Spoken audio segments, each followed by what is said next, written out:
الحمد لله رب العالمين الصلاة والسلام على خاتم النبيين وعلى آله وصحبه أجمعين أما بعد فأعوذ بالله من الشيطان الرجيم بسم الله الرحمن الرحيم قال الله تعالى في سورة بني إسرائيل ويسألونك عن الروح قل الروح من أمر ربي وما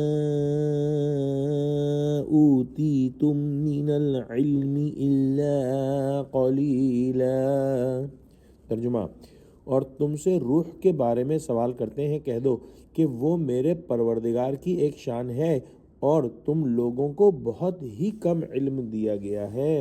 اس آیت میں اللہ سبحانہ و تعالیٰ نے روح کے بارے میں ارشاد فرمایا ہے، اور یہ بات اچھی طرح سمجھ لینی چاہیے کہ روح کی اصل حقیقت اور اس سے متعلق مباحث کو مکمل طور پر سمجھ لینا انسان کی قدرت سے باہر ہے۔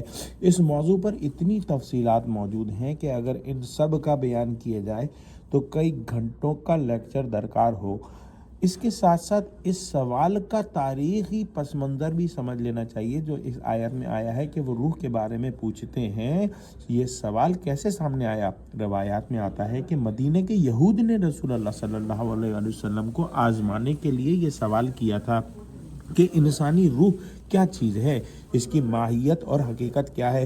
پھر قریش نے یہود کے مشورے سے رسول اللہ صلی اللہ علیہ وسلم سے یہی سوال کیا تاکہ آپ کو آزمایا جا سکے۔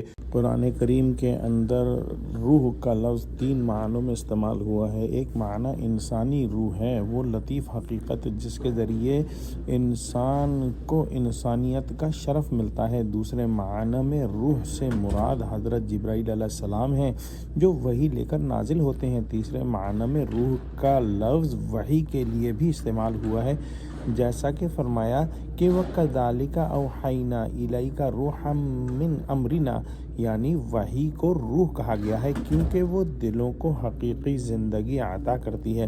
اس طرح روح کا لفظ مختلف مواقع پر مختلف معانی میں آتا ہے اور اس کا مفہوم سیاق و سباق سے متعین ہوتا ہے۔ وہی رسول اللہ صلی اللہ علیہ وسلم کے قلب مبارک پر نازل ہوتی تھی، جیسا کہ فرمایا نزل بہ الروح الامین علی قلبک۔ اس سے معلوم ہوتا ہے کہ قلب ایمان، ادراک اور وحی کے قبول کرنے کا مرکز ہے۔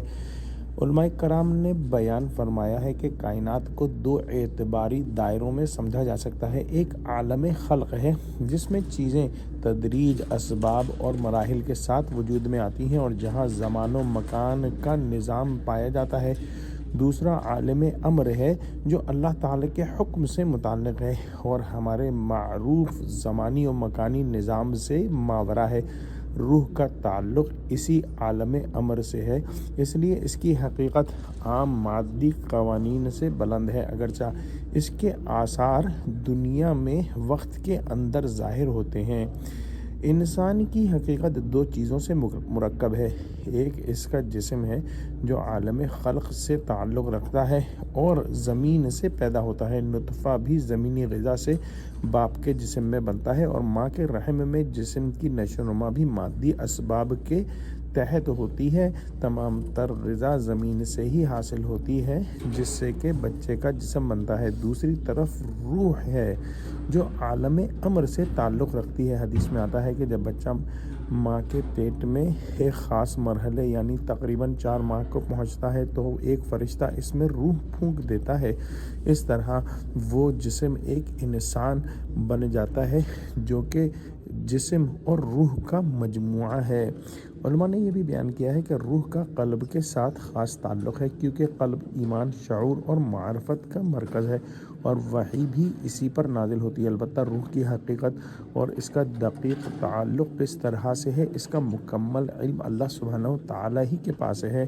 انسان کی عزت اور تکریم دراصل روح کی وجہ سے ہے، اسی لیے اللہ سبحانہ و تعالیٰ نے فرمایا وَنَفَخْتُ فِيهِ مِن رُوحِي، یعنی میں نے اس میں اپنی طرف سے روح پھونک دی۔